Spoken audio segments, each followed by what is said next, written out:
Alhamdulillahilladzi hadana Allah lil Islam wa ikhtara lana khairal anam wa nabiyyuna sallallahu alaihi wasallam wa asyhadu an la ilaha illallah wahdahu la syarika lah wa asyhadu anna Muhammadan abduhu wa rasuluh.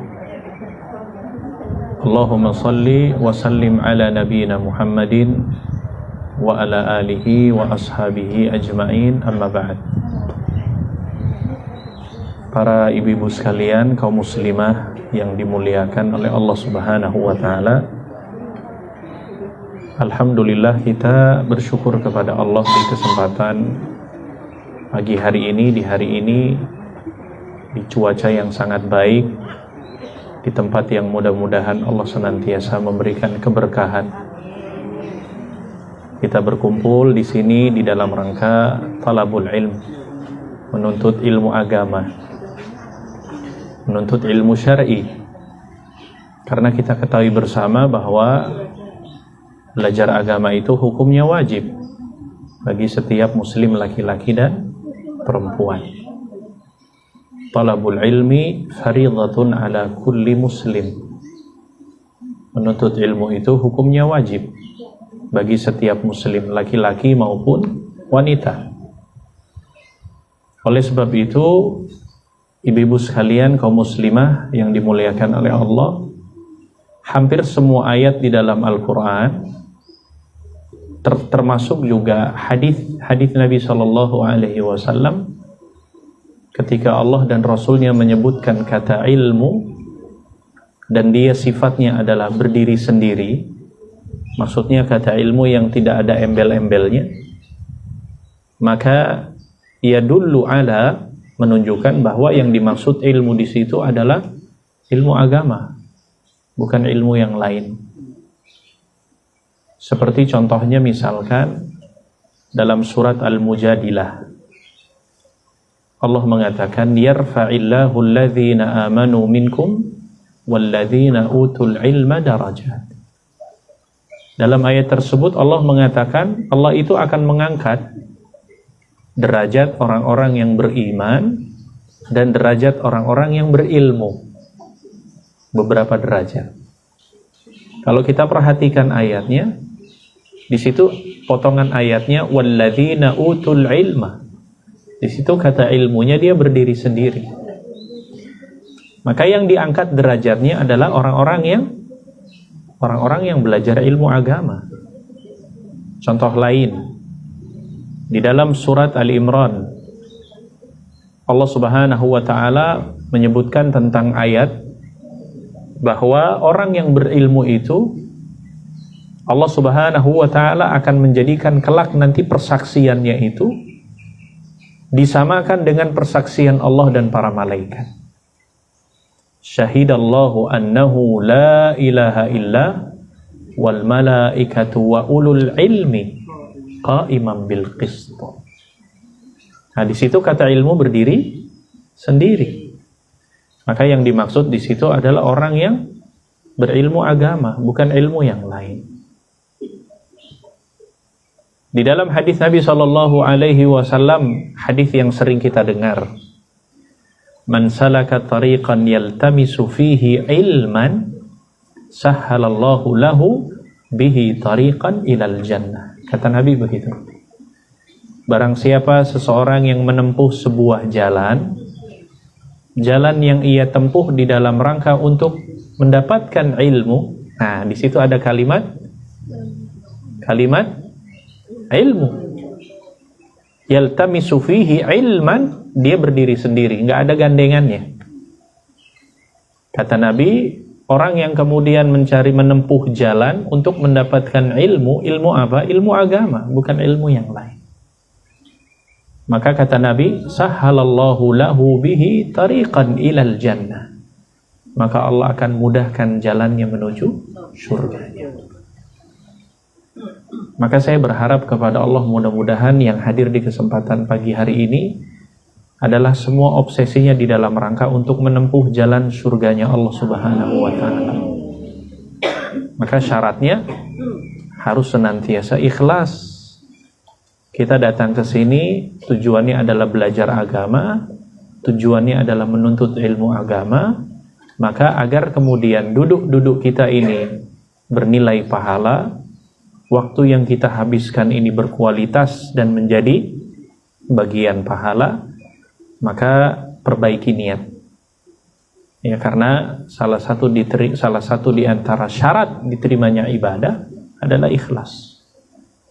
Dan menuntut ilmu adalah salah satu bentuk ibadah.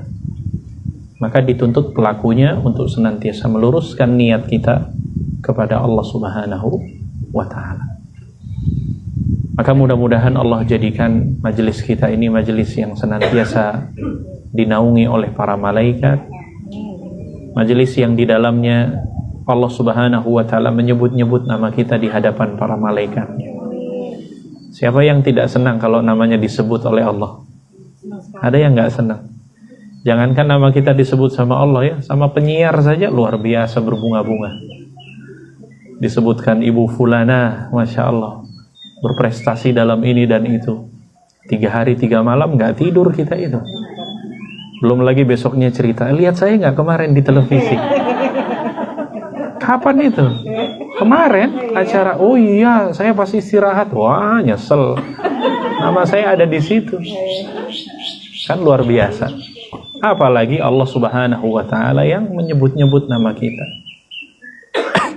Makanya ada salah seorang sahabat yang bernama Ubay bin Ka'ab radhiyallahu an. Ubay bin Ka'ab ini salah seorang sahabat yang bacaan Al-Qur'annya Masya Allah indah. Maka suatu hari Nabi SAW datang kepada Ubay bin Ka'ab mengatakan, wahai Ubay, sesungguhnya Allah menyebut-nyebut namamu di hadapan para malaikat. Maka pada waktu itu Ubay menangis. Menangis bukan karena sedih, karena bahagia. Siapa dirinya sampai kemudian Allah Subhanahu wa ta'ala menyebut-nyebut namanya di hadapan para malaikatnya. Maka hadirin sekalian rahimakumullah, pengajian kita ini insya Allah nggak akan jauh-jauh. Kita akan berbicara ayat Allah, kita akan berbicara hadis-hadis Nabi SAW. Makanya dalam sebuah perkataan dikatakan kama tadinu tudan, sebagaimana dia berbuat, seperti itulah dia akan dibalas.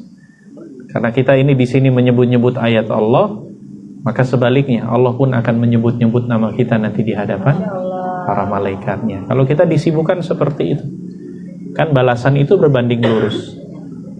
Kalau kita sering menyebut ayat-ayat Allah Subhanahu wa ta'ala, sering berzikir, mengingat kepadanya, maka Allah pun akan mengingat kita.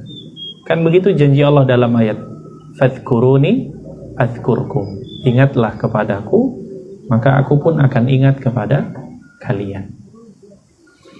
Baik, hadirin sekalian yang dimuliakan oleh Allah Subhanahu wa ta'ala, tema kita pagi hari ini, kita akan berbicara tentang istiqamah di jalan Allah Subhanahu wa ta'ala. Sebenarnya saya kasih judul ini agak berat sebenarnya. Kenapa berat? Karena secara teori ini gampang dihafal, tapi actionnya itu butuh pembiasaan. Kenapa? Kalau mau menyimpulkan dari judulnya itu, siapa yang menjamin kalau kita bisa istiqamah sampai dengan akhir hidup kita? Siapa yang menggaransi keimanan kita? Itu loh pertanyaannya. Siapa yang menjamin kalau kemudian sampai finish kita, keadaan kita sampai saat ini seperti ini? Nggak ada garansi. Jangankan berbicara untuk yang akan datang. Oh, kita selesai pengajian saja, siapa yang masih bisa merawat nuansa keimanan? Ya, tiba-tiba selesai pengajian, pulang ke rumah, ketemu lagi dengan keluarga, diingatkan lagi, disibukkan dengan urusan dunia, lupa tadi. Makanya Al-Imam Hasan Al-Basri rahimahullahu ta'ala, sampai-sampai beliau mengatakan, saudara seiman itu, berkumpul dengan saudara seiman itu, mengingatkan diriku itu kepada akhirat. Tapi ketika saya pulang ke rumah saya, mulai saya disibukkan lagi dengan urusan-urusan dunia. Begitulah. Urusan keluarga, urusan pekerjaan, urusan dagangan, dan lain sebagainya macam. Maka istiqomah itu sesuatu perkara yang sederhana dari sisi teori, tapi actionnya itu butuh yang namanya pembiasaan. Maka mudah-mudahan judul ini adalah judul yang insya Allah masing-masing kita bisa bertanggungjawabkan. Artinya apa? Manfaatnya buat kita semua, termasuk buat diri kami. Karena rekan-rekan sekalian, jamaah yang dimuliakan oleh Allah, salah satu di antara kunci untuk mendapatkan surganya Allah Subhanahu wa ta'ala, kita butuh istiqomah. Kita butuh keistiqomahan. Kita ini haus dengan hidayahnya Allah Subhanahu wa ta'ala. Ibu-ibu sekalian tahu, satu-satunya doa yang pertama kali Allah ajarkan kepada kita di dalam Al-Quran, doa apa? Ada yang tahu? Doa yang pertama kali Allah ajarkan, Allah sebutkan di dalam Al-Quran yang tidak ada doa selain itu, apa? Doa apa? Ada yang tahu? Bukan. Ada yang tahu? Itu loh yang ada di dalam surat Al-Fatihah yang selalu kita ulang dalam sholat kita. Ihdinas siratal mustaqim. Itu loh. Kalau kita sholat sampai baca ayat itu seakan-akan sebuah harapan yang besar. Ya Allah, berilah kami petunjuk hidayah jalan yang lurus. Ihdinas siratal mustaqim. Tidak ada doa yang pertama kali Allah sebutkan dalam Al-Quran kecuali doa meminta hidayah. Kenapa? Ini perkara yang bukan sederhana, ini perkara urgent. Perkara sangat penting. Karena apa? Yang saya sampaikan di awal tadi, siapa yang menjamin finish kita dalam kondisi yang terus baik? Siapa yang menjadikan kita senantiasa berada selalu di jalan Allah Subhanahu wa ta'ala? Kalau bukan melainkan hidayah dari Allah Subhanahu wa ta'ala. Itu yang Allah Subhanahu wa ta'ala ajarkan kepada kita. Bukan doa yang lain, tapi doa agar senantiasa terus kita meminta hidayah kepada Allah Subhanahu wa ta'ala. Oleh sebab itulah saya angkat judul kajian kita pagi hari ini, istiqamah di jalan Allah Subhanahu wa ta'ala. Maka teori nanti sudah kita dapatkan, maka dengan meminta pertolongan kepada Allah tinggal actionnya ini.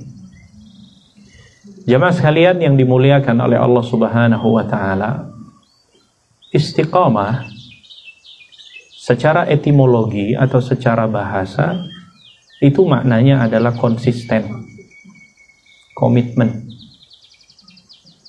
Kalau secara terminologi, secara istilahnya, istiqomah itu adalah konsisten atau dia berjalan lurus, maksudnya berjalan di atas aturan Allah Subhanahu wa ta'ala dengan cara menjalankan perintah Allah Subhanahu wa ta'ala, konsisten menjalankan perintahnya, dan juga konsisten di dalam rangka meninggalkan apa yang dilarang oleh Allah Subhanahu wa ta'ala.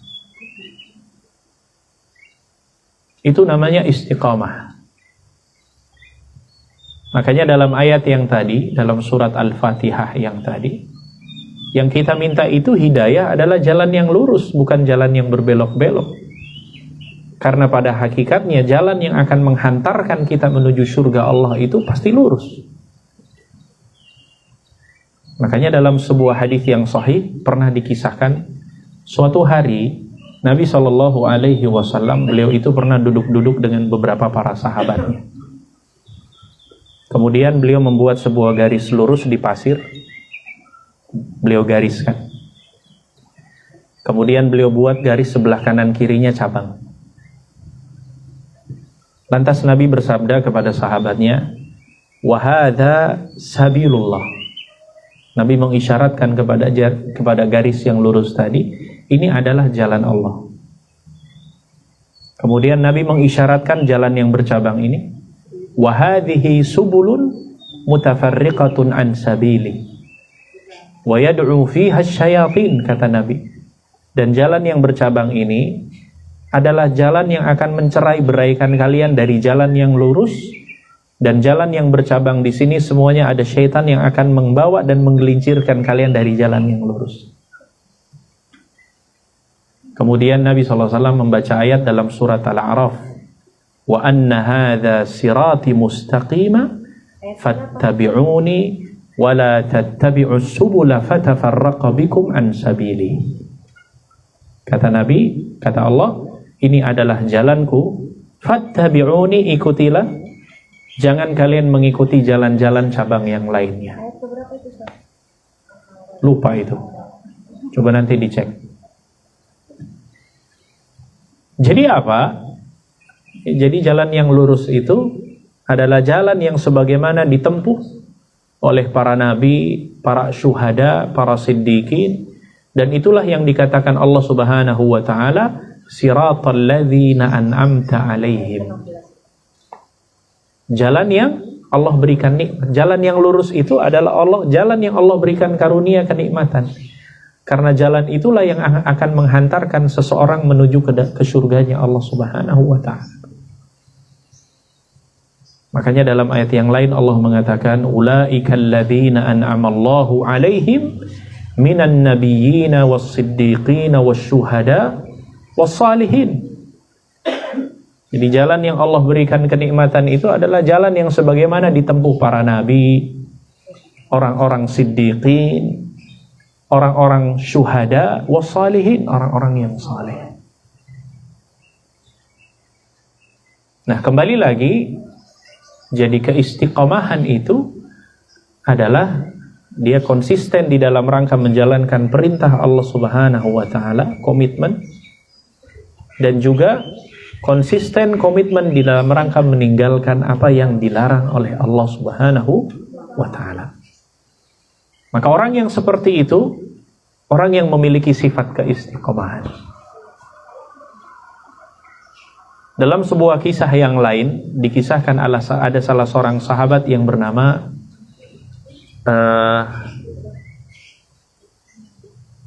salah seorang sahabat yang pandai besi pada zaman Nabi SAW, Khabbab ibnu Arath.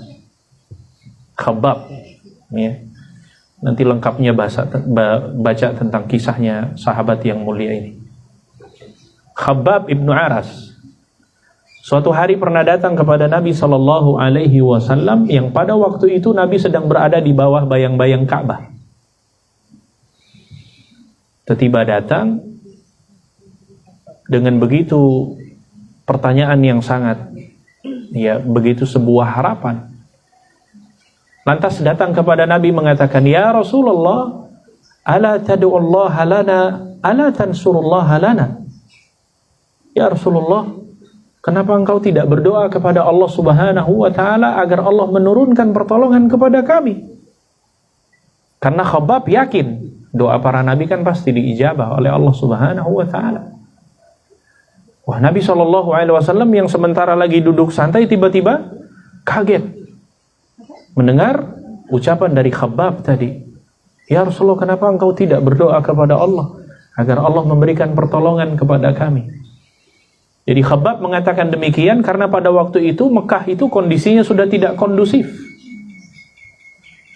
Ya, bagaimana kemudian kaum muslimin pada waktu itu kondisi yang minoritas, dalam kondisi yang terintimidasi pada waktu itu kaum muslimin, belum jumlah yang begitu banyak dengan orang-orang kafir Quraisy pada waktu itu.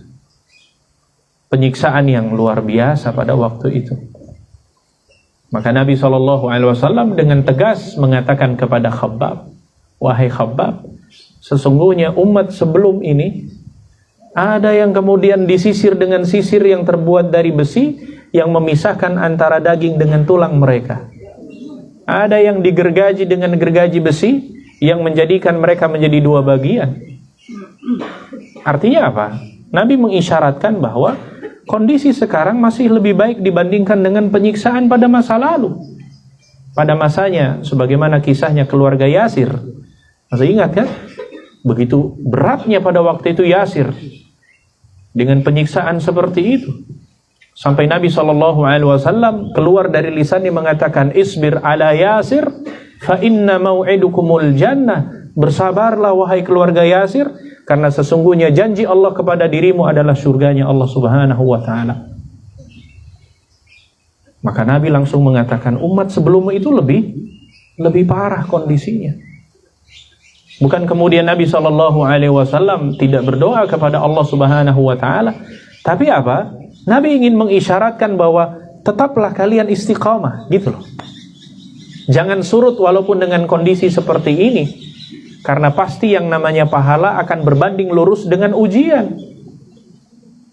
Sampai pada akhir riwayatnya Nabi SAW mengatakan apa? Walakinnakum qaumun tasta'jilun. Akan tetapi kalian adalah umat yang tergesa-gesa.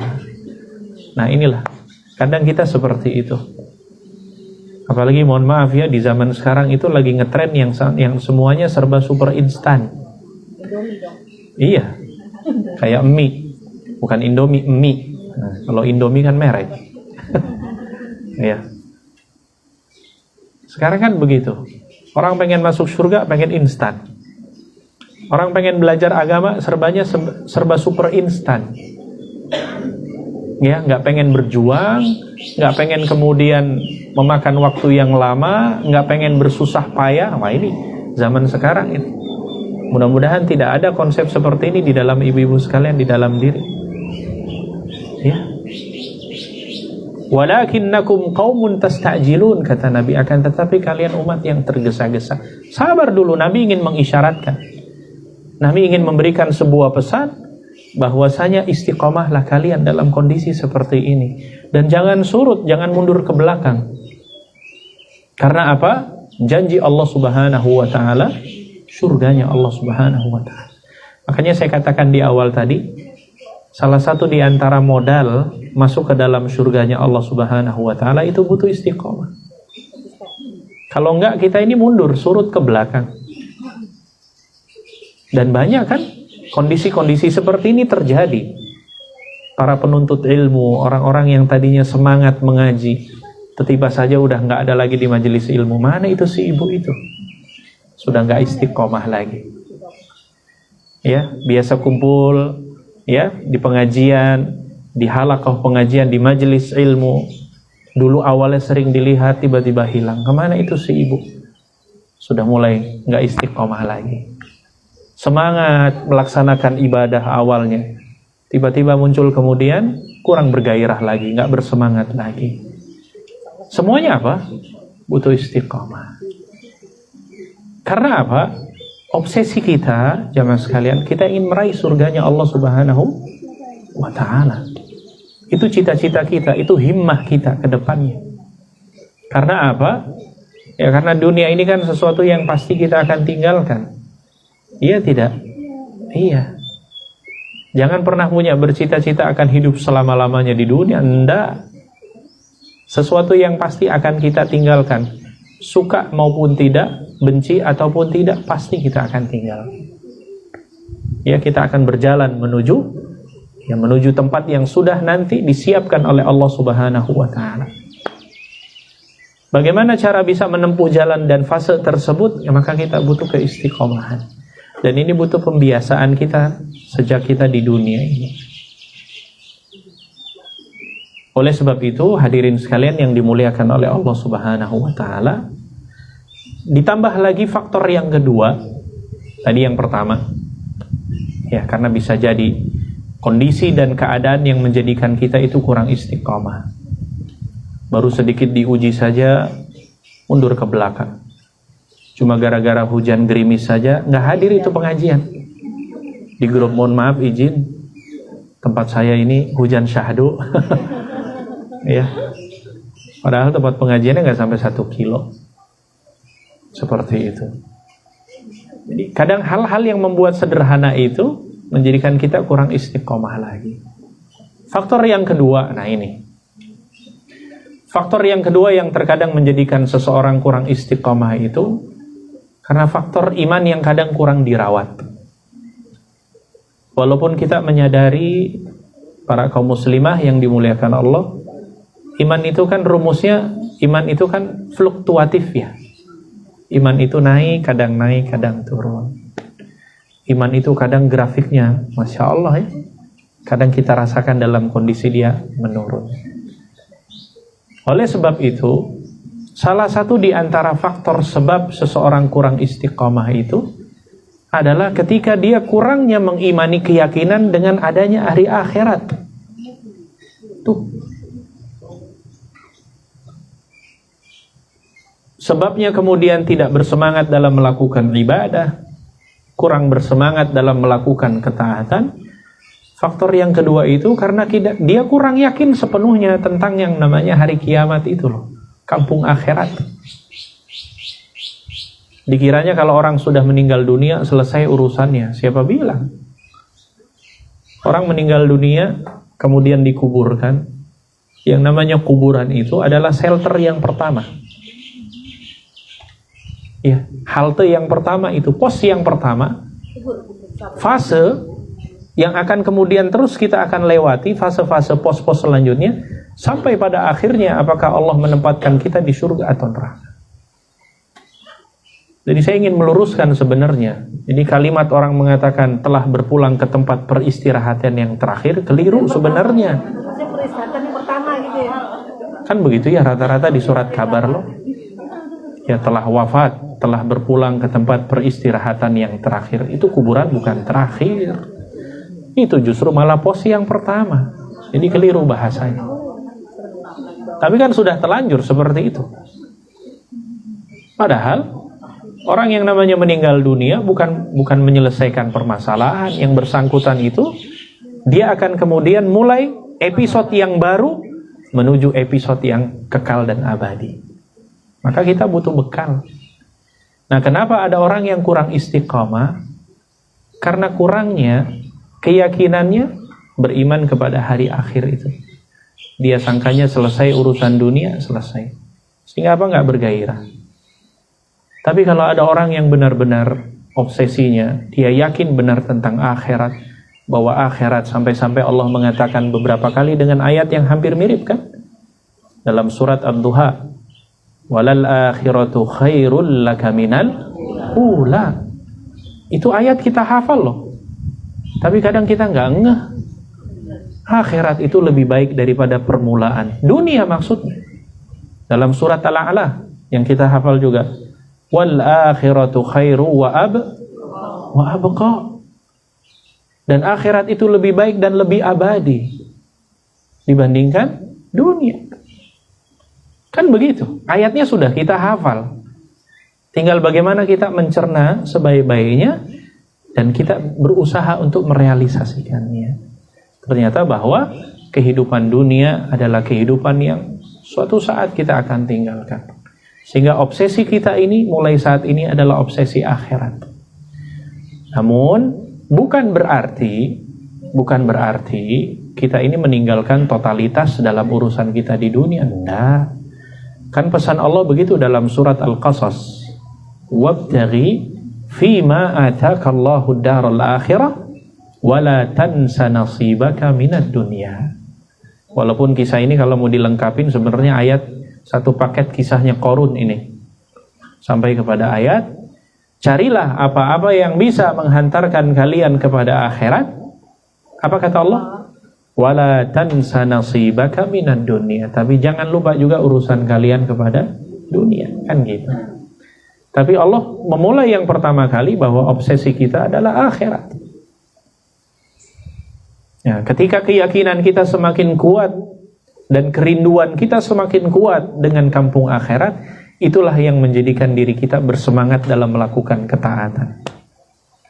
Tapi kalau sudah itu bermasalah, kita kurang yakin tentang adanya kampung akhirat, kurang yakin bahwa kita akan dihisab oleh Allah Subhanahu wa taala, itulah yang terkadang menjadikan kita kurang istiqomah. Faktor yang ketiga, mutaba'atu asyahwah. Nah, ini salah satu faktor yang ketiga, ya kenapa kita ini kurang istiqomah, punya kebiasaan mengikuti yang namanya syahwat, hawa nafsu. Hawa nafsu yang ada di dalam diri kita itu terus, bahkan dia menjadi raja yang menguasai diri kita. Padahal ibu-ibu tahu, hawa nafsu itu yang ada di dalam diri kita selalu berusaha mengajak pemiliknya untuk berbuat yang tidak baik. Tuh. Hawa nafsu itu. Kok bisa demikian? Ya, kita lihat kisahnya Nabi Yusuf yang Allah sebutkan dalam surat Yusuf. Ada ayat Allah mengatakan walaqad hammat bihi wa hamma biha, kan begitu? Bahwa sesungguhnya wanita ini punya keinginan yang kurang baik kepada Yusuf. Yusuf pun punya keinginan demikian. Manusiawi. Bukan berarti saya ingin merendahkan Nabi, enggak. Tapi ayatnya mengatakan dua-duanya itu punya keinginan melakukan hal yang tidak baik. Ketika Yusuf digoda oleh wanita tersebut. Walaqad hammat bihi wa hamma biha. Jadi dua-duanya itu memang punya keinginan untuk melakukan hal yang tidak baik. Kan begitu. Tapi apa? Ayat setelahnya laula ra'a burhana rabbi. Kata Yusuf, andaikan saya tidak melihat petunjuk dari Tuhanku. Nah, disinilah kemudian ada faktor yang menyebabkan sehingga Yusuf meninggalkan perbuatan tersebut karena dia mendapatkan melihat petunjuk. Kemudian apa? Sampai ayat yang setelahnya Yusuf mengatakan, "Wama ubarri'u nafsi, innan nafsa la'ammaratun bisu." Kata Yusuf, saya berlepas diri dari hawa nafsu karena hawa nafsu selalu mengajak pemiliknya untuk berbuat yang tidak baik, yang buruk. Maka jamaah sekalian yang dimuliakan Allah, bersyukurlah kalau ada di antara kita yang terus berjuang untuk mengalahkan hawa nafsu. Karena itu yang selalu mengajak kita untuk berbuat yang tidak baik. Tadinya semangat, ya udah dandan dari rumah, tiba-tiba ada aja. Ya, aduh, ini lebih menarik ini ya kayaknya. Ada saya punya grup teman di WhatsApp itu, wah ini menarik ajakannya, masa ya kalau ngaji cuma dapat snack. Wah ini diajak makan berat ini. Wah, mulai hawa nafsu goyang. Pilih mana nih? Kan begitu. Iya. Pekerjaan, berbisnis dan lain segala macam itu dia akan punya peran terus. Maka kalau kita sanggup untuk kemudian berjuang mengalahkannya, wah itu berarti ya kita akan berusaha untuk bisa istiqomah di jalan Allah Subhanahu wa ta'ala. Faktor yang keempat yang menjadikan seseorang kurang istiqomah apa? Tulul amani istilahnya. Apa kalau di Indonesia kan? Terlalu banyak angan-angan. Panjang angan-angan. Ya, terlalu panjang angan-angan. Amani istilahnya. Jadi kalau bicara itu selalu bicaranya adalah ke depan. Saya insya Allah nanti ke depan pengen seperti ini. Saya ke depan sebenarnya nggak salah. Berencana itu sesuatu yang sah-sah saja bagi siapapun kita. Bahkan berencana untuk kemudian ke depannya untuk lebih baik sekalipun itu baik. Tapi terkadang sebuah perencanaan yang tidak ada actionnya, ini namanya sebuah angan-angan. Pengen masuk surga, tapi hidup di dunia kerjaannya santai-santai. Pengen menjadi orang yang dikatakan tahu dalam urusan agama, tapi suruh ngaji aja males. Ya? Iya, itu namanya angan-angan. Ngajinya cuma lewat YouTube tuh gimana? Kenapa? Ngajinya lewat YouTube. Kalau tinggal di pedalaman mungkin nggak masalah, masih bisa ma'dzur. Tapi kalau tinggal di Jogja itu bukan alasan. Iya. Pengen cita-citanya kalau ditanya, kalau mati pengen masuk surga, pengen gitu. Tapi ya ibadahnya begitu aja. Ya, nggak maksimal. Ya sekedar menggugurkan kewajiban, bukan menjadi sebuah kebutuhan. Angan-angannya itu panjang. Ya seakan-akan obsesinya dunia terus yang dikejar dari mulai gelap sampai gelap lagi. Seakan-akan itu saja. Kalau berbicara nggak jauh-jauh dengan urusan finansial. Ukurannya finansial. Berbicara yang keluar selalu angka saja. Tapi kalau ditanya, wah pengen husnul khatimah, pengen masuk surga. Tapi actionnya tidak ada. Itu namanya panjang angan-angan namanya. Inilah yang menjadikan seseorang tidak akan bisa istiqomah hal yang seperti itu. Maka kaum muslimah yang dimuliakan Allah Subhanahu wa taala, ini ngomong-ngomong saya sampai jam berapa toh? Jam 10. Ini baru setengah 10. Saya habis ini ada agenda di kampus. Mudah-mudahan bisa bagi-bagi waktu ya. Ini siang aja Ustaz ya. Nggak bisa lah. Seandainya saya yang punya kampus nggak masalah. Baik. Kan udah di booking Samila. Jadi, nah tadi saya sebutkan faktornya. Nah sekarang intinya, inti dari judulnya istiqomah di jalan Allah. Orang kalau lihat judulnya kan langsung bertanya, piye to kiatnya kan gitu. Nah ini salah satu instan juga sebenarnya. Belum juga selesai ngaji, terus kiatnya apa Ustaz? Yang pertama, tips. Ya ini saya bukan hanya sekedar memberikan teori, tapi ini sekaligus mengingatkan kepada kami pribadi. Ya, apa sih kiat agar kita istiqamah di jalan Allah Subhanahu wa taala? Tips yang pertama, tajdidut taubah. Selalu memperbaharui taubat kita kepada Allah Subhanahu wa taala. Terus perbaharui. Taubat itu apa sih?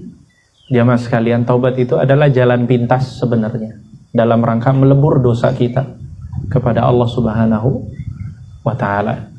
Ini salah satu di antara sarana paling efektif di dalam syariat agama kita dalam rangka untuk permohonan ampun dan sekaligus agar dosa kita diampuni oleh Allah Subhanahu wa taala, taubat. Itu resepnya. Karena Allah sendiri memerintahkan di dalam ayatnya, ya ayyuhalladzina amanu tubu ilallahi taubatan nasuha. Wahai orang-orang yang beriman, kata Allah. Allah menggandengkan taubat itu dengan orang yang beriman. Karena orang yang beriman itu senantiasa selalu dia memperbaharui taubatnya. Karena apa? Walaupun Allah perintahkan kepada orang yang beriman juga punya karakter manusiawi. Pernah berbuat salah, tergelincir, lalai. Karena kita sepakat, jamaah sekalian yang duduk di kesempatan pagi hari ini, kita sepakat, kita ini manusia. Ada malaikat di sini? Ada banyak ribuan. Hah? Ada mungkin, cuman nggak kelihatan. Tapi yang duduk, yang mendengarkan ini, semua yang absen itu, sepakat kita manusia. Ya, manusia. Kalau saja Allah mengatakan, ya ayyuhalladzina amanu tubu ilallahi taubatan nasuha. Redaksinya kepada orang yang beriman. Kalau saya tanya kepada ibu-ibu sekalian, mungkin nggak sih orang yang beriman itu tergelincir? Mungkin sekali. Sangat mungkin, sangat mungkin. Ya, mungkin nggak sih seorang yang ahlul ibadah itu bisa tergelincir? Sangat mungkin. Karena kita bukan malaikat. Kalau malaikat jelas Allah berikan rekomendasi dalam ayatnya, la ya'sunallaha ma amarahum wa yaf'aluna ma yu'marun, kata Allah. Malaikat yang tidak pernah bermaksiat kepada Allah senantiasa taat ketika Allah perintahkan. Yusabbihuna al-laila wan nahar wa la yafturun, kata Allah. Senantiasa bertasbih kepada Allah malam dan siang hari dan tidak pernah futur, tidak pernah putus asa. Itu malaikat karakter sifatnya. Beda dengan kita. Maka kita butuh yang namanya taubat. Ketika kita lalai, ketika kita ghaflah, ketika tergelincir, segera untuk perbarui taubat kita kepada Allah Subhanahu wa taala. Itulah sarana paling efektif agar kita istiqomah. Ada sebagian orang punya kebiasaan yang namanya menunda-nunda taubat. Nah itu kebiasaan kurang baik. Nantilah kalau sudah pensiun baru saya rajin. Ntarlah kalau udah usia 70 baru semangat saya ngaji lah. Ya kalau sempat lah gitu saya ngaji nanti ya. Kalau itu kebiasaan menunda. Itu kurang baik. Kurang baik. Karena apa? Ya siapa yang menjamin usia kita sampai pada apa yang kita inginkan. Bahkan Nabi SAW pun mengatakan, ya ayuhan nas tubu ilallah fa inni atubu ilaihi fil yaumi mi'atu marrah. Wahai manusia, kata Nabi, bertaubatlah kepada Allah karena sesungguhnya aku bertaubat dalam sehari itu lebih dari 100 kali. Itu Nabi loh. Padahal Nabi itu sudah diampuni dosanya, sudah dijamin surganya, ya kan? Sudah dibimbing, tapi senantiasa beliau masih memohon ampun kepada Allah Subhanahu wa taala. Nah, kita yang belum ada jaminan, maka lebih sangat pantas. Lebih sangat pantas. Maka memperbaharui taubat adalah sarana paling efektif agar kita bisa istiqamah di jalan Allah Subhanahu wa taala. Setiap kali jatuh dalam perbuatan dosa, segera mohon ampun. Setiap kali kita lalai, segera mohon ampun. Kan begitu kata Allah Subhanahu wa taala, "Wa idza fa'alu fahishatan aw dhalamu anfusahum dzakarullaha fastaghfaru bidzunubihim." Segera kita ingat Allah. Bukankah Allah mengatakan dalam surat Al-Imran, "Wasari'u ila maghfiratin min rabbikum." Bersegera memohon ampunan Allah Subhanahu wa taala. Artinya jangan menunda, perbaharui taubat kita. Itulah yang menjadikan diri kita bisa istiqamah. Sehingga tidak harus menunda, sudah pensiun dulu, tidak harus menunda nanti kalau sudah bisa mengaji Quran dulu, kalau ini dan kalau itu, enggak. Itu yang pertama.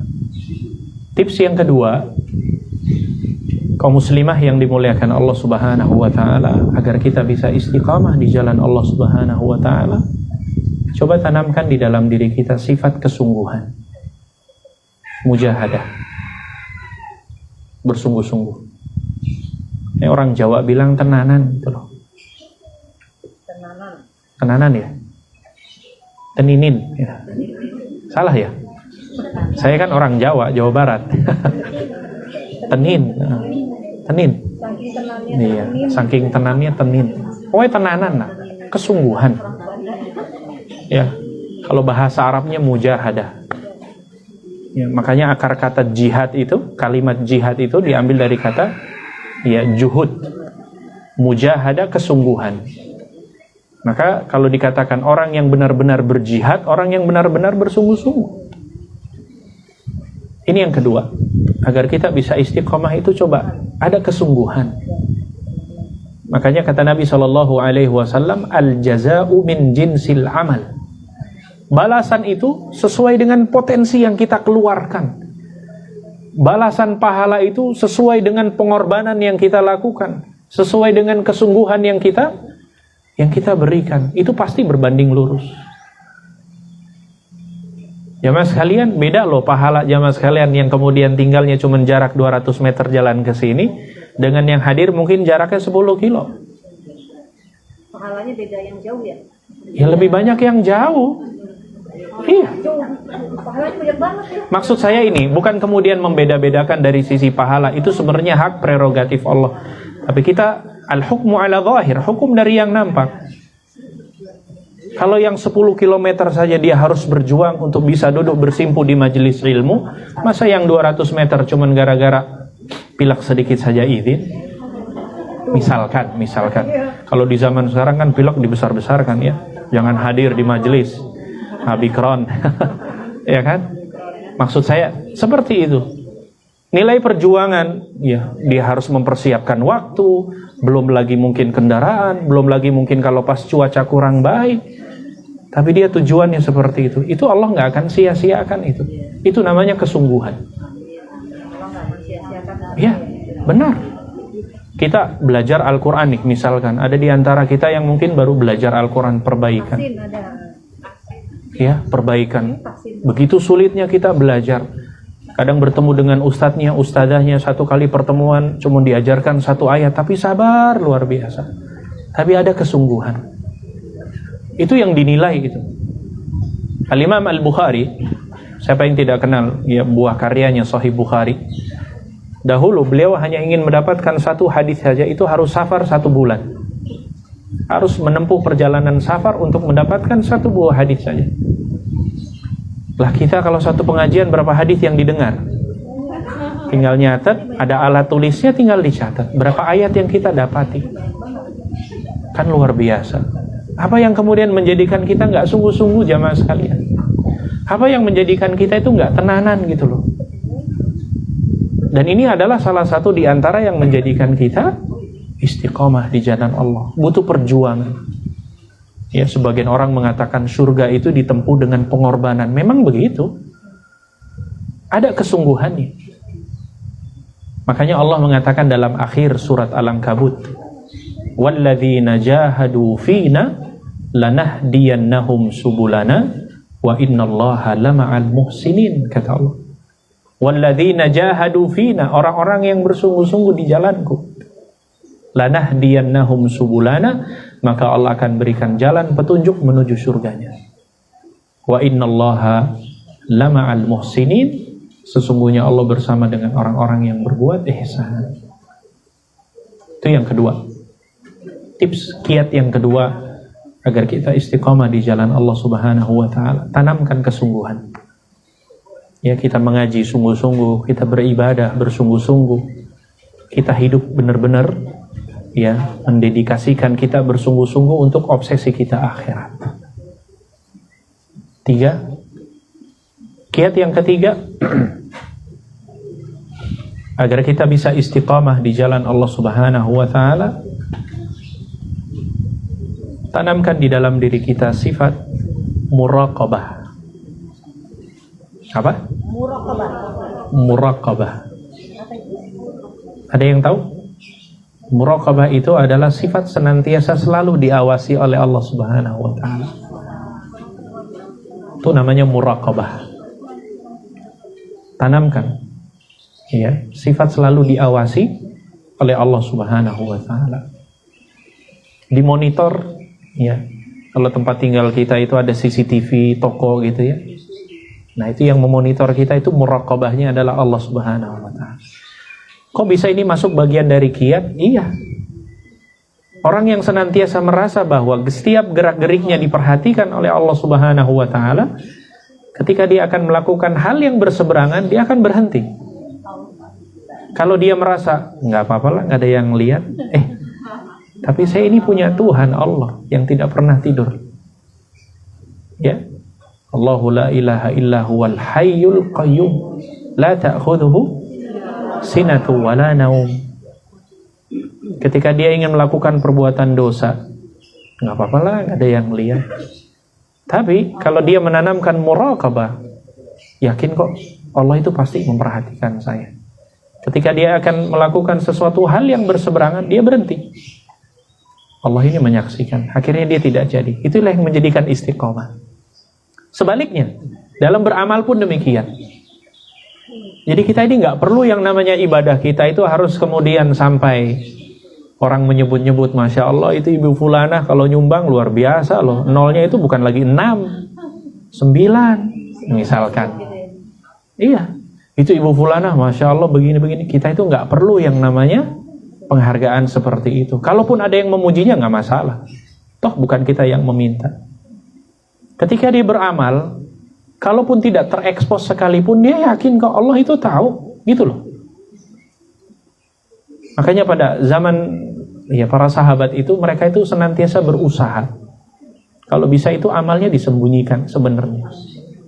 Dia berusaha. Walaupun dalam Islam itu terkadang ada memang perkara-perkara yang memang sepantasnya memang ditampakkan, bahkan tidak layak kalau disembunyikan, bahkan harus memang terang-terangan.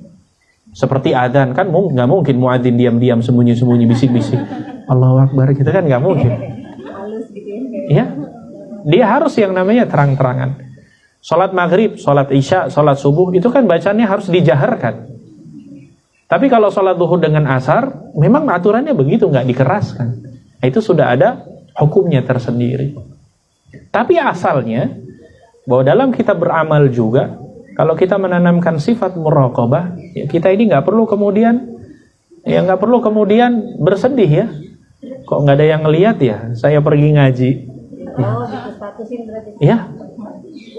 Kemudian kalau ditanya, kok tadi nggak kelihatan ya di majelis ilmu? Ada kok saya gitu.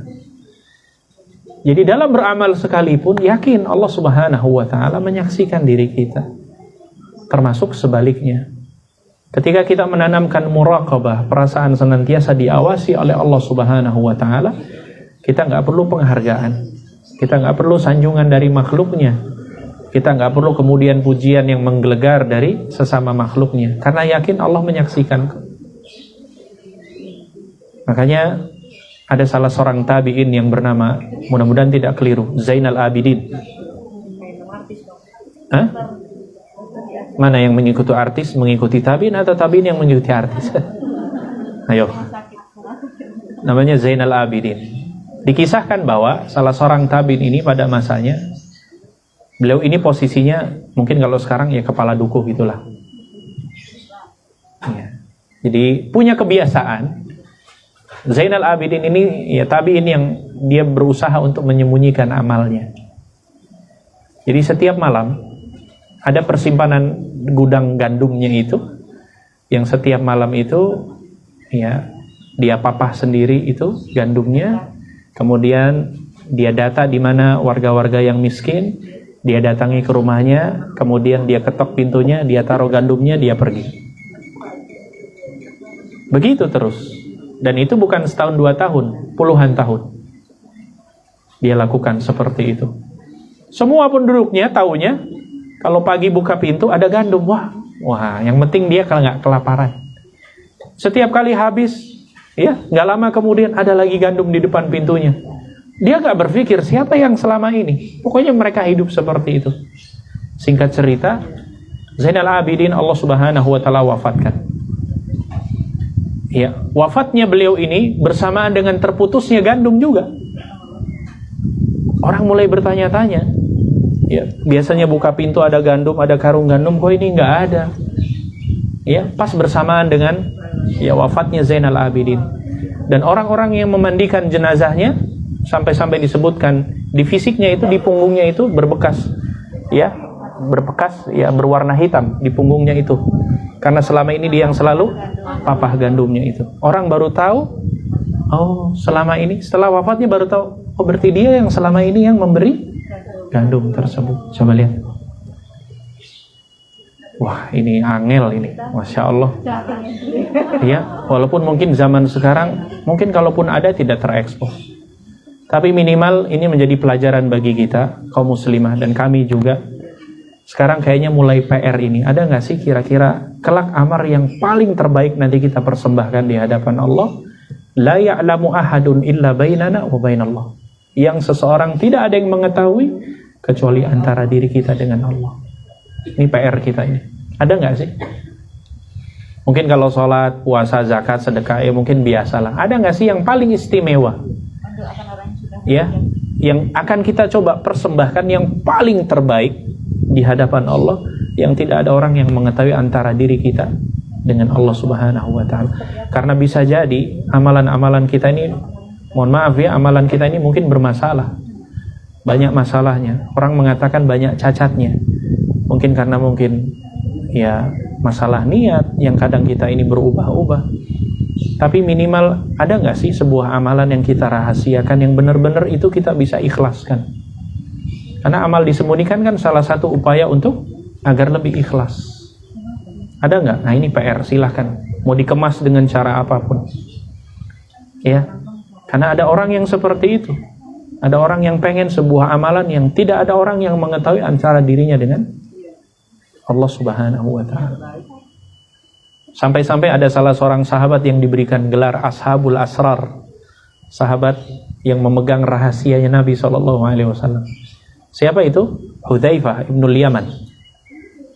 Hudzaifah itu sahabat yang dikenal pemegang rahasianya Nabi. Ya, jadi ada hal-hal yang tidak diketahui sahabat yang lain kecuali hanya Hudzaifah. Nah, menariknya lagi, sampai daftar orang-orang munafik itu hanya Hudzaifah yang tahu. Sahabat yang lain tidak tahu. Sampai-sampai Umar bin Khattab radhiyallahu an suatu hari mendatangi Hudzaifah.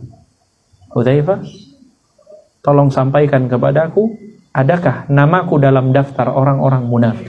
Coba lihat. Karena dia daftar si Mandi. Ya, itu sekelasnya Umar loh.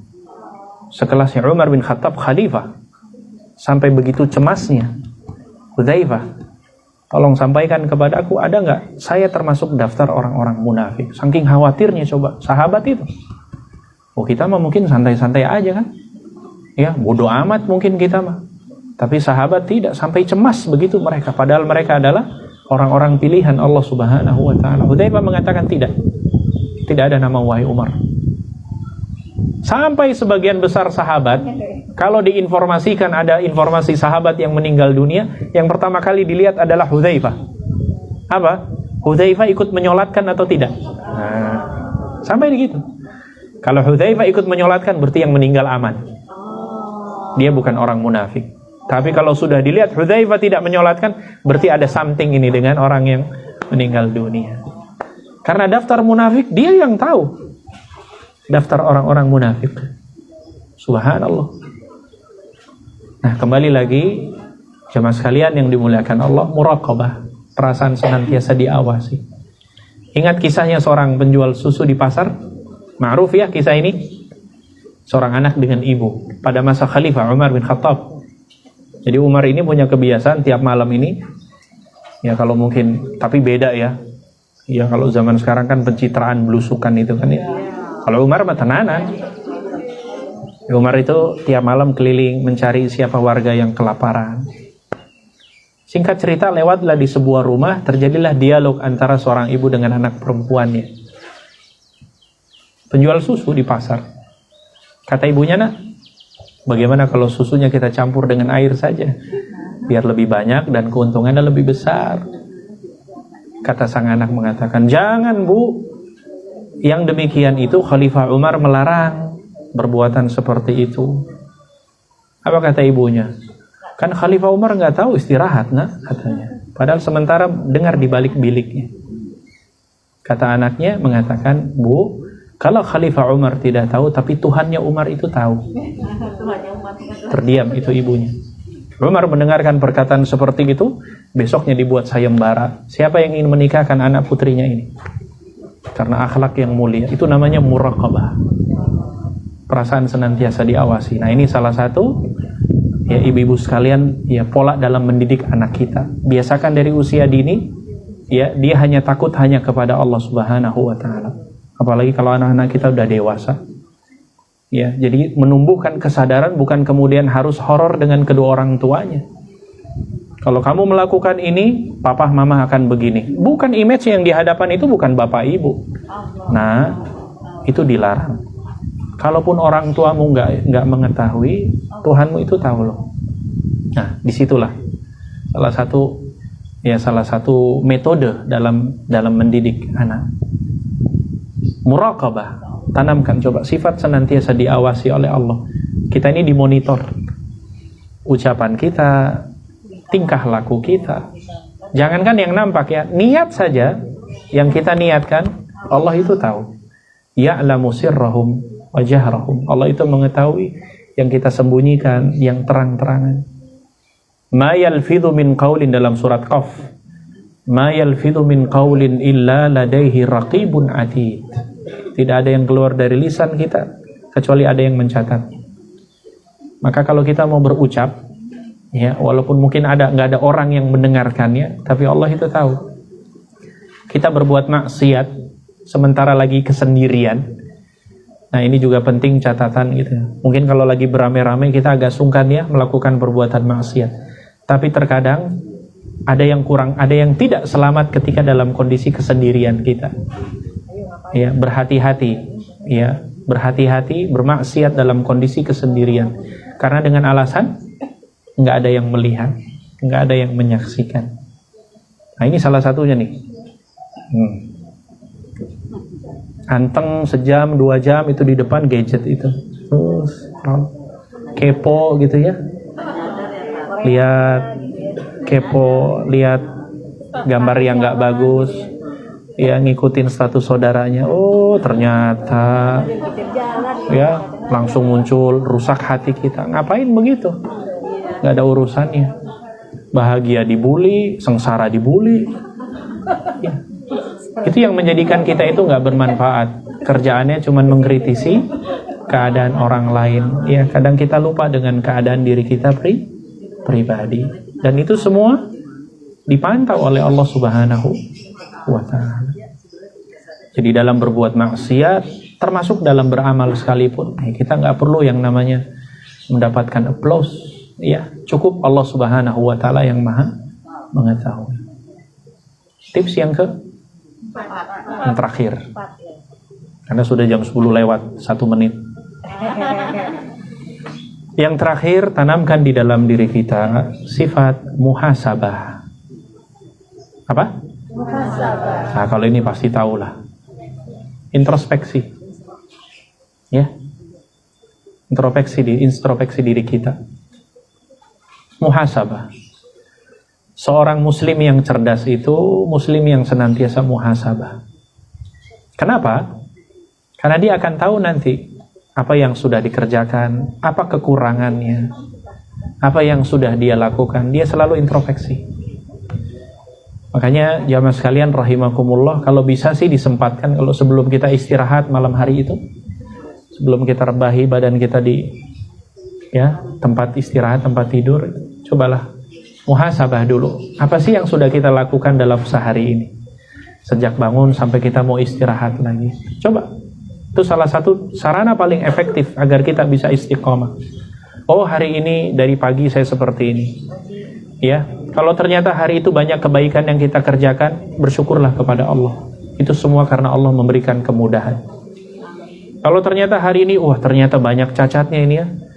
Udah keluar rumah, udah bicarain tetangga. Di kendaraan, ngobrol teman pengajian. Di pengajian, kritis lagi. Aduh, sudah berapa ini semua lisan saya nggak dijaga ini. Belum lagi bermuamalah, ada kata-kata saudara kita yang tersinggung dengan ucapan kita. Kalau ternyata introspeksi, ternyata ya Allah besok jangan dilakukan lagi. Sehingga dia tahu kekurangannya. Wah, hari ini saya lewat ya, sholat asarnya ini tertunda ini. Gara-gara arisan ini, misalkan. Aduh, hari ini saya nggak bangun malam ini, ya Allah lalai. Hari ini saya nggak baca Quran. Ya, muhasabah, dia tahu sehingga kekurangan tersebut ya kemudian dia bisa memperbaikinya. Nah, itulah yang menjadikan dia akan istiqomah. Ya, istiqomah di jalan Allah Subhanahu wa taala. Kalau ternyata di hari tersebut banyak kebaikan yang dia kerjakan, banyak orang yang kemudian mendapatkan manfaat dari kita, bersyukur dia kepada Allah.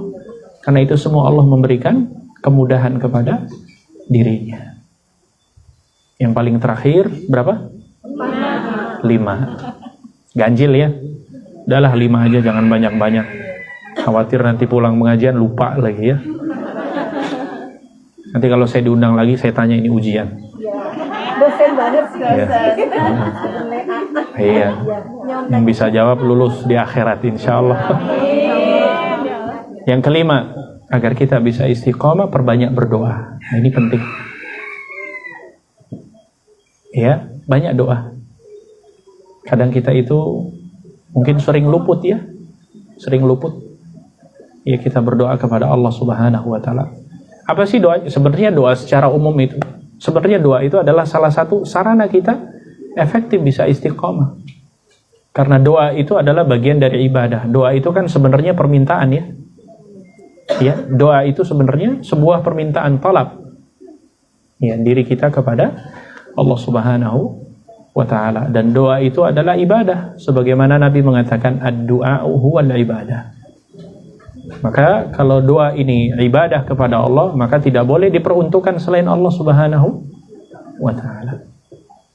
Bukankah Allah menjanjikan di dalam ayatnya, ud'uni astajib lakum, berdoalah kepadaku niscaya aku akan kabulkan apa yang kalian inginkan.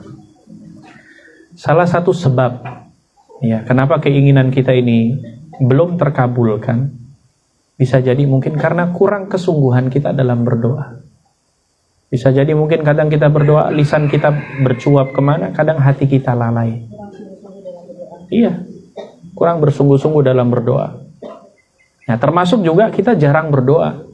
Ada orang yang kerja keras gitu ya, tapi dia lupa berdoa, padahal semua urusannya itu bermuara kepada doa. Dan orang yang berdoa, tahu ibu-ibu sekalian, orang yang berdoa itu tidak akan rugi. Satu, orang yang berdoa bisa jadi Allah Subhanahu wa taala menyegerakan dari apa yang diinginkan, dia minta. Makanya sering kita lihat ada orang-orang yang apa yang dia minta, Allah langsung berikan cash langsung di dunia. Allah ijabah. Sampai dengar cerita, ya alhamdulillah ini berkat doanya gitu. Ada orang yang langsung Allah bayar di dunia dengan doa tersebut. Orang yang berdoa kedua, kalaupun Allah Subhanahu wa taala tidak mengabulkan apa yang dia minta, bisa jadi Allah tunda, nanti Allah berikan di akhirat. Inilah salah satu bentuk etikanya seseorang berdoa kepada Allah, itu harus senantiasa berbaik sangka kepada Allah. Yang ketiga, orang yang berdoa itu bisa jadi mungkin Allah tidak memberikan apa yang diinginkan, tapi ternyata dengan doa tersebut Allah Subhanahu wa ta'ala menghindarkan dirinya dari bencana yang mungkin akan menimpa dirinya. Tuh. Makanya nggak rugi orang yang senantiasa berdoa kepada Allah Subhanahu wa ta'ala. Semoga Allah menjadikan kita orang-orang yang istiqamah. Ya, semoga Allah Subhanahu wa ta'ala membimbing kita semua, selalu memberikan taufik dan hidayahnya. Kalau kata Allah, wa'bud rabbaka hatta ya'tiyakal yaqin, sembahlah Allah sampai datang kematian kepada kita semua. Mudah-mudahan kita menjadi hamba-hamba pilihan Allah Subhanahu wa ta'ala. Allah senantiasa membimbing diri kita, Allah memberikan keistiqomahan, Allah memberikan pertolongan, Allah memberikan kemudahan setiap urusan kita semua. Allah menjadikan perkumpulan kita hari ini, Allah kumpulkan lagi kelak di dalam surga firdausnya Allah Subhanahu wa ta'ala. Semoga dengan kehadiran kita Allah ampuni dosa-dosa kita semua. Allah menjadikan, ya, menghapuskan segala bentuk kelalaian, segala bentuk perbuatan maksiat yang kita kerjakan, baik yang disengaja maupun tidak sengaja. Allah jadikan semua amal ibadah kita diterima di sisi Allah Subhanahu wa ta'ala. Allah jadikan amal kita ikhlas karena Allah Subhanahu wa ta'ala, dan tentunya Allah menjadikan diri kita hamba-hamba pilihan, dimasukkan ke dalam surganya Allah Subhanahu wa ta'ala. Kita tutup dengan doa. Allahumma salli ala Muhammad wa ala ali Muhammad kama sallaita ala Ibrahim wa ala ali Ibrahim innaka Hamidum Majid. Allahumma barik ala Muhammad wa ala ali Muhammad kama barakta ala Ibrahim wa ala ali Ibrahim innaka Hamidum Majid. Allahumma aslih lana dinana alladhi huwa ismatu amrina, wa aslih lana dunyana allati fiha ma'ashuna, wa aslih lana akhiratana allati fiha ma'aduna, waj'alil hayata ziyadatan lana fi kulli khair, waj'alil mauta rahatan lana min kulli syarr. Kita doakan almarhum Bapak Tutus Alun Asoka Sakti binti Pratono, salah satu suami dari sahabat yang wafat beberapa waktu yang lalu. Allahumma ighfir lahu warhamhu wa'afihi wa'fu anhu wa akrim nuzulahu wa wassi' mudkhalahu waghsilhu bil ma'i wa thalji wal barad wa naqqini minadh dhunubi wal khataaya kama yunaqqa thawbul abyadu minad danas. Dan juga kesembuhan, ya, sakit dari Ananda Nur Aziza bin Aswin Eka Adi. Kita doakan mudah-mudahan Allah berikan kesembuhan kepada dirinya dan Allah berikan kesabaran kepada dirinya dan keluarga yang tertimpa musibah atau ujian. Allahumma shfi' mardha'al muslimin, Allahumma shfi' mardahu wa mardhal muslimin, Allahumma shfi' mardha wa mardhal muslimin, Allahumma shfi' anna ya syafa' wal mardha wad dawa birahmatika ya arhamar rahimin. Allahumma la ba'sa tahurun insyaallah. Ya Allah, berilah kesembuhan kepada siapapun saudara kami yang sakit. Berilah kemudahan dan kelapangan dan jalan keluar bagi saudara-saudara kami yang ditimpa ujian, ya, ditimpa bala, ditimpa musibah. Angkatlah dan menjadikan bagian itu merupakan bagian pahala yang terbesar di sisi Allah Subhanahu wa ta'ala. Allahumma rabbana atina fid dunya hasanah wa fil akhirati hasanah wa qina adzaban nar. Allahumma arinal haqqa haqqa warzuqna ittiba'ah wa arinal batila batila warzuqna ijtinabah.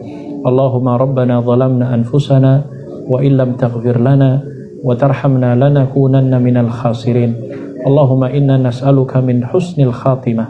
Allahumma inna nas'aluka min husnil khatimah. Allahumma inna nas'aluka min husnil khatimah birahmatika ya arhamar rahimin. Subhana rabbika rabbil izzati amma yasifun wa salamun alal mursalin walhamdulillahi rabbil alamin. Subhanakallahumma bihamdika asyhadu an la ilaha illa anta astaghfiruka wa atubu ilaik. Demikian, mudah-mudahan bermanfaat. Assalamualaikum warahmatullahi wabarakatuh. Boleh? Baik, terima kasih Ustaz Alfi Syahar Al-Fi'an'a atas pencerahannya kepada kami semua, ibu-ibu saleh salamilah di siang hari ini. Masih ada waktu untuk tanya jawab. Ustaz memberikan waktu walaupun kesusu ya Ustaz ya, tapi nggak apa-apa ya Ustaz. Ibu-ibu silakan. 1, berapa pertanyaan nih? 2, lagi yang di belakang? Nggak ada, benar? Oke. Yang pertama silakan Mbak Surani dulu. Assalamualaikum warahmatullahi wabarakatuh. Ustaz, saya mau tanya Ustaz ya, amalan harian yang bisa ibu-ibu kerjakan agar tetap istiqomah, itu yang pertama. Terus yang kedua, supaya kita istiqomah, saya sudah berusaha menghindari ikut komunitas arisan, sudah nggak pernah sama sekali. Terus komunitas kayak mobil motor itu sudah enggak juga. Itu udah, apakah itu sudah langkah yang tepat karena kita memilih komunitas yang kita masukin untuk menjaga keistiqomahan kita dalam bertobat kepada Allah. Terus yang ketiga, dalam memperbaharui tobat, saya mohon maaf kalau saya banyak bertanya ya, karena kan tadi temanya banget ya, jadinya kan Temanya satu. Iya satu, cuman kan bahasannya banyak. Apakah dalam memperbaiki tobat itu kita cukup dengan istighfar dan terus menjaga diri kita dari perbuatan maksiat? Baik. 3 pertanyaan tapi saya jawab 2. Karena 1 dengan 2 sama ya. 1 sebenarnya apa, yang amalan apa, yang kedua apakah sudah benar kan yang saya lakukan dengan apa yang tadi disebutkan. Saya jadi teringat pesan Nabi ya, ihris ala ma yanfa'uka wasta'in billah wala ta'jaz, gitu. Apa kata Nabi? Ihris ala ma yanfa'uka, bersemangatlah dari apa-apa yang bisa memberikan dirimu manfaat ya, wasta'in billah, dan mintalah pertolongan kepada Allah, wala ta'jaz, jangan lemah. Wa in asabaka syai'un fala taqul law anni fa'altu kadza kana kadza wa kadza. Lantas kalau engkau melakukan sesuatu yang tidak sesuai dengan apa yang diharapkan, maka jangan pernah sekali-kali engkau mengatakan andaikan saya itu, andaikan saya ini dan itu. Walakin qul qaddarallahu ma syafa'al, tapi katakan ini semua adalah takdir Allah Subhanahu wa taala. Apa yang perlu digarisbawahi dari hadis tersebut? Kalau pertanyaannya tadi apa sih amalan apa? Sebenarnya tidak ada amalan khusus. Pesan Nabi ya, ihris ala ma yanfa'uka, bersemangatlah apa yang bisa memberikan dirimu manfaat. Tuh. Jadi semua ya, secara umum apa yang dilakukan ibu-ibu sekalian itu berupa manfaat dan kebaikan, terus semangat. Jalan. Jangan pernah melihat itu sepele, itu kecil kayaknya pahalanya. Jangan. Kerjakan apa yang bisa memberikan manfaat terhadap pribadi, manfaat terhadap orang lain, tetangga, keluarga. Karena Nabi berpesan, la tahqiranna minal ma'rufi syai'a, jangan kau menganggap remeh sekecil apapun yang namanya perbuatan kebaikan. Hikmahnya apa, ibu-ibu sekalian? Kalau kita disibukkan dengan hal-hal kebaikan dan bermanfaat, insya Allah perbuatan maksiat juga itu kita akan berkurang. Hati-hati loh, kalau kita nggak disibukkan dengan hal-hal yang bermanfaat, siap-siap setan akan menyibukkan dengan hal yang berbuat dosa. Itu salah satu di antara strategi syaitan. Kalau diri kita nggak bisa disibukkan dengan hal-hal yang baik, maka setan akan menggelincirkan kita, menyibukkan diri kita untuk hal-hal yang berbuat dosa. Makanya kalau kemudian ada di antara ibu-ibu yang kegiatannya padat, mohon maaf, bersyukur. Ya, Senin ngaji syamilah, ya besok bunaya, besok apalagi namanya, ya pokoknya nanti siang ada tahsin, nanti sore ada ini, besok ada pengajian, besok lagi ngajarkan, terus itu enak. Artinya apa? Berarti Allah memberikan kemudahan kita untuk disibukkan dengan hal-hal yang bermanfaat. Makanya kalau di Syamilah ini ada panitia yang diberikan amanah, bersyukur. Jangan justru malah menghindar atau bersembunyi. Berarti apa? Saya ada kesibukan. Jangan sampai kemudian ternyata peluang pahala itu dilempar kepada orang lain. Mestinya kita bersedih. Harusnya itu adalah salah satu ya pos kesempatan kita untuk bisa berkontribusi, berbuat kebaikan. Intinya apa saja, tidak ada amalan khusus. Ya, selama itu adalah kebaikan, ambil. Selama ada kesempatan, jadikan orang yang lebih dahulu melakukan kebaikan. Jadi ibu-ibu sekalian, dalam urusan-urusan akhirat ini, ayolah kita berkompetisi. Dalam urusan-urusan yang namanya surganya Allah, ayolah kita berlomba-lomba, gitu loh.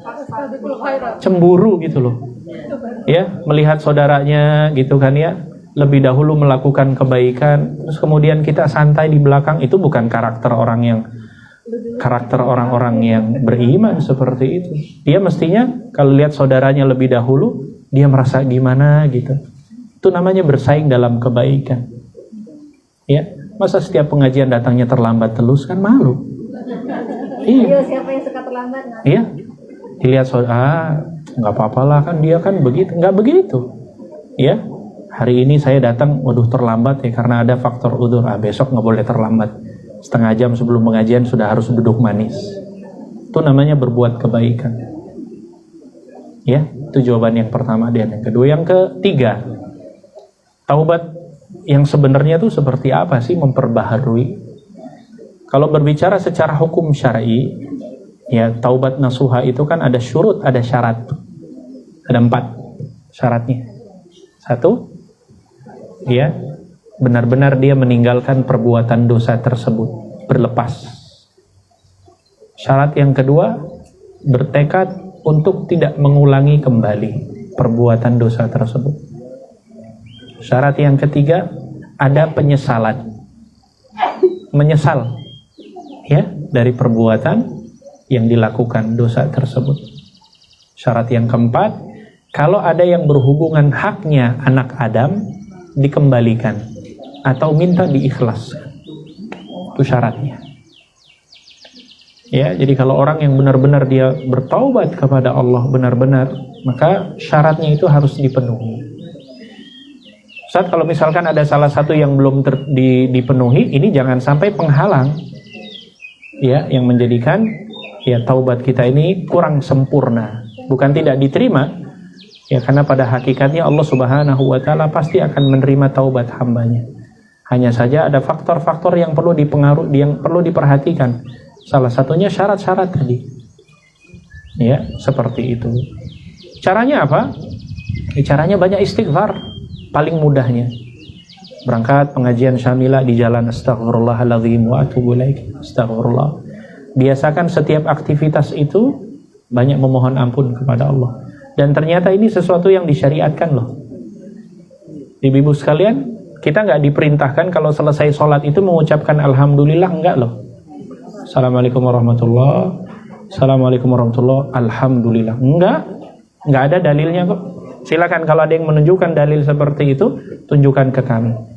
Yang ada, Nabi memerintahkan selesai salam, astagfirullah, astagfirullah, astagfirullah. 3 kali istighfar. Ya enggak? Dalam manasik haji, ketika selesai dari rangkaian manasik haji, apa kata Allah Subhanahu wa Ta'ala dalam surat Al-Hajj itu? Kita diminta untuk memohon ampun kepada Allah Subhanahu wa Ta'ala. Selesai pengajian, doa yang dibaca, Subhanakallahumma wa bihamdika asyhadu an la ilaha illa anta astaghfiruka wa atubu ilaik. Karena kita jangan sampai amalan yang kita kerjakan ya mungkin banyak kurangnya, ya banyak cacatnya, maka kita mohon ampun kepada Allah Subhanahu wa Ta'ala. Sibukkan lisan kita banyak beristighfar. Astagfirullah di perjalanan, ya lagi masak atau apapun. Ya, jadi benar-benar lisan kita ini terkontrol. Ya, kalau lisan kita selalu dibawa untuk mengucapkan hal yang baik, maka insya Allah kalaupun keluar nggak sengaja pasti keluar dengan kalimat-kalimat yang baik. Wallahu a'lam.